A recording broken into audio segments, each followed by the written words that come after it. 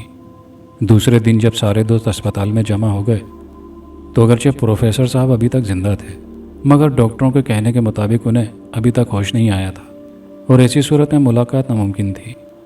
وہاں سے سب ریاض کے گھر پہنچے۔ وہ بظاہر ٹھیک تھا، ہتھیلی پر روشن کھوپڑی کا نشان حسب سابق معدوم ہو چکا تھا، البتہ سفید داغ موجود تھا۔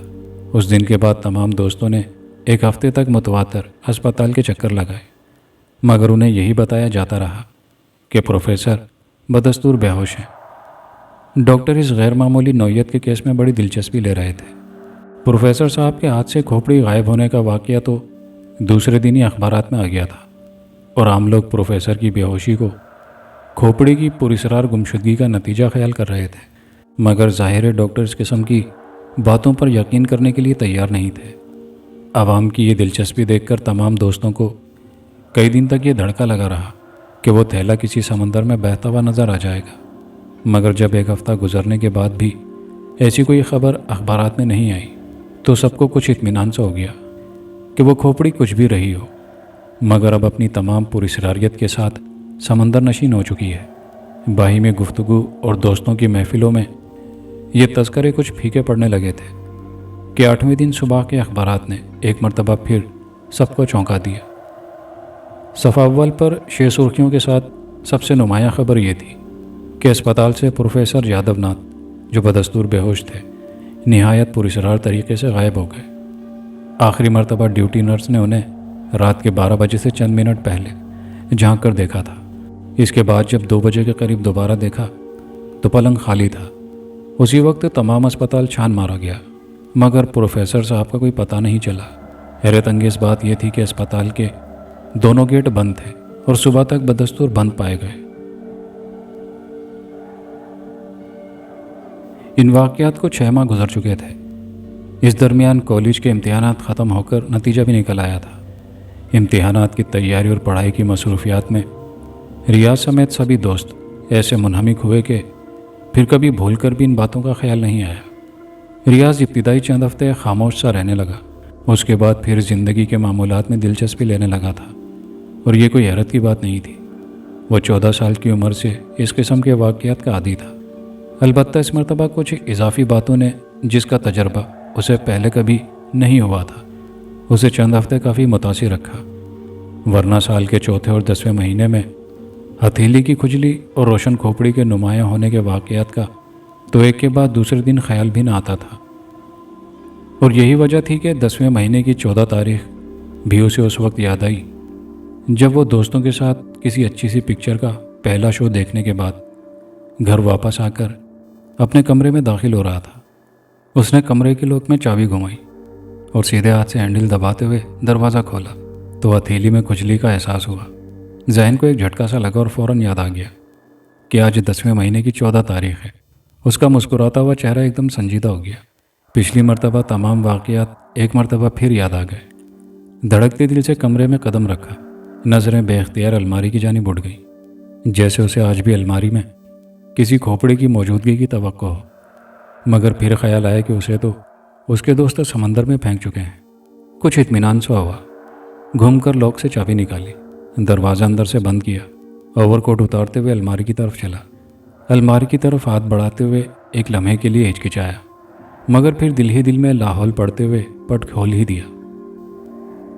پٹ کھلنا تھا کہ دل دھک سے رہ گیا۔ وہی کھوپڑی جسے تھیلے میں بند کر کے سمندر برد کیا گیا تھا، الماری کے اوپری خانے میں اس کے سامنے موجود تھی۔ ریاض نے گھبرا کر پیچھے ہٹنا چاہا، مگر قدم جیسے من بھر کے ہو گئے تھے۔ اسے اپنے ہاتھ سے کوٹ گرنے کا احساس بھی نہیں ہو سکا۔ وہ تو بس جھپکنے والی نظروں سے کھوپڑی کو دیکھے جا رہا تھا۔ کئی لمحے اسی عالم میں گزرے، پھر اس کے دیکھتے ہی دیکھتے کھوپڑی اپنی جگہ سے بلند ہوئی اور ہوا میں تیرتی ہوئی الماری کے خانے سے نکل کر کمرے کے وسط میں آ کر ٹھہر گئی۔ ریاض بھی غیر ارادی طور پر اس کی جانب گھوم گیا۔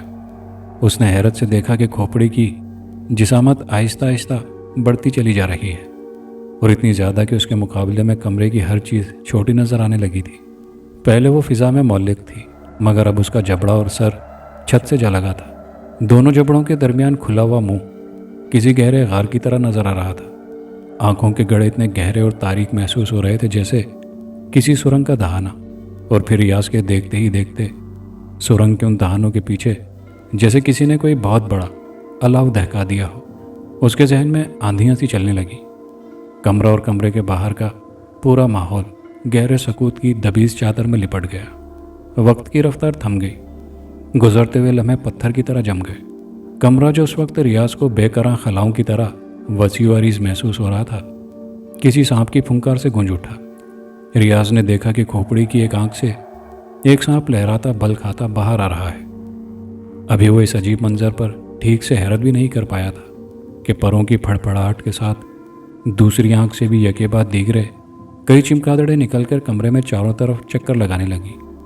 سانپ فرش پر اس کے قریب کنڈلی مار کر بیٹھ گیا تھا اور پھن پھیلا یوں ہل رہا تھا جیسے کسی نہ سنائی دینے والی بین کی دھن پر جھوم رہا ہو۔ جھومتے جھومتے سانپ اپنی دم پر کھڑا ہو گیا اور پھر اچانک بجلی کی طرح چمک کر ریاض کے سیدھے ہاتھ پر پھن مارا۔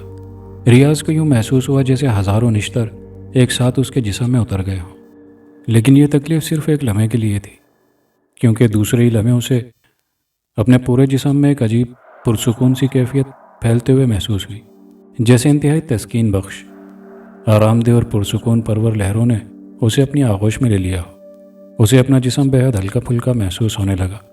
طبیعت میں ایک عجیب طرح کی تازگی اور توانائی سی ابھر آئی۔ اچانک چمگادڑیں جو اب تک کمرے میں ایک دائرے کی صورت میں چکر لگا رہی تھی، اپنا گھیرا تنگ کرتے کرتے بالکل ریاض کے قریب منڈلانے لگی۔ وہ کسی شمع کے پروانوں کی طرح ریاض کا طواف کر رہی تھی۔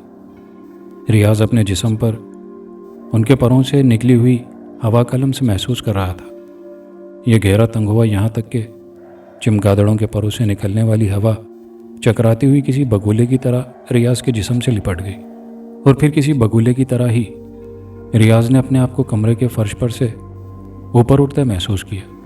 اس نے دیکھا کہ یہ بگولا اسے اڑاتا ہوا کھوپڑی کی آنکھوں کی جانب لیے جا رہا ہے۔ اس نے کوئی مزاحمت نہیں کی، شاید وہ کسی مزاحمت کے قابل نہیں تھا۔ اسے محسوس ہو رہا تھا کہ جیسے صدیوں سے ہزاروں سال سے بند کوئی راز اس پر منکشف ہونے والا ہے۔ اس نے اپنے آپ کو حالات کے رحم و کرم پر چھوڑ دیا۔ بگولا اور بگولی کے ساتھ چمگادڑیں اپنے ساتھ اڑتی ہوئی کھوپڑی کی آنکھ میں داخل ہو گئی۔ ریاض کو ایک مرتبہ پھر اس تجربے سے دوچار ہونا پڑا جو وہ پروفیسر یادو ناتھ کے خیمے میں بیٹھا ہوا محسوس کر چکا تھا۔ وقت ایک مرتبہ پھر پیچھے کی جانب بھاگ رہا تھا۔ مناظر ایک بار پھر سلو لائٹ فیتے کی طرح تیزی سے چلتے جا رہے تھے، اور وہ ایک بار پھر ماضی میں سفر کر رہا تھا۔ پتہ نہیں کتنی مدت اس عالم میں گزری ہوگی کہ ریاض کو اچانک اپنے پیر زمین سے چھوتے محسوس ہوئے۔ اس نے آنکھیں کھول کر دیکھا تو حیران رہ گیا۔ وہ ایک نہایت سرسبز و شاداب پرفضا باغ میں کھڑا ہوا تھا۔ ہری گھاس کے تر و تازہ تختے دور تک پھیلے ہوئے تھے، جگہ جگہ خوشنما پھولوں کی کیاریاں، رویشیں، جھومتے ہوئے درخت، اور سامنے ایک بڑے سے تالاب میں فوارے سے اچھلتی گنگناتی چاندنی جیسے پانی کی پھواریں، اور اس پانی میں کمل کے نرم و نازک سفید پھولوں کے درمیان تیرتا ہوا ہنسوں کا ایک جوڑا۔ اچانک اسے اپنی پشت کی جانب قدموں کی آہٹ سنائی دی۔ ریاض نے تیزی سے گھوم کر دیکھا اور دیکھتا ہی رہ گیا۔ ایک بہت ہی حسین دوشیزہ چاند جس کی خوبصورتی کے سامنے ماند پڑ جاتا، ستارے جس کی جگمگاہٹ کے سامنے پھیکے، اور پھول جس کی دل فریبی اور شادابی کے سامنے بے رنگ محسوس ہوتے تھے، نسیم صبح کے نگہت آمیز جھونکے کی طرح اس کی جانب چلتی آ رہی تھی۔ اس کے پہلو میں کئی اور خوبصورت لڑکیاں ادب سے سر جھکائے چلی آ رہی تھی، اور سب سے پیچھے ایک قوی ہیکل نوجوان ہاتھ میں ننگی تلوار چھپائے آ رہا تھا۔ ریاض نے دیکھا کہ وہ دوشیزہ قدیم آریائی انداز میں ایک باریک ساڑی پہنا ہے جو صرف اس کی کمر تک کے حصے جسم کو چھپائے ہوئے تھی۔ اس کے اوپر ایک اور ریشمی کپڑا اس انداز سے بل دے کر باندھا گیا تھا کہ صرف سینہ ہی کو چھپانے میں کامیاب ہو سکا تھا۔ کپڑے کے دونوں پلو پشت کی جانب جھول رہے تھے، بال جوڑے کے انداز میں گوندے ہوئے تھے، اور سر پر ایک نازک سا جگمگاتا تاج رکھا تھا۔ ماتھے پر ایک بڑی سی بندیا چمک رہی تھی۔ اس کے ساتھ دوسری لڑکیوں کا لباس بھی ایسا ہی تھا، صرف اس فرق کے ساتھ کہ ان کی ساڑی نسبتاً کم قیمتی کپڑے کی معلوم ہوتی تھی، اور ساڑی کے کونوں پر پڑی ہوئی زنجیر بھی زری کی بجائے نقرئی تھی۔ اسی طرح قوی ہیکل نوجوان بھی قدیم آریائی زمانے کے فوجی سپاہیوں جیسا لباس پہن رکھا تھا۔ پشت پر ڈھال کے ساتھ ایک ترکش اور کمان بھی موجود تھا۔ دوشیزہ ریاض کے قریب آ کر رک گئی۔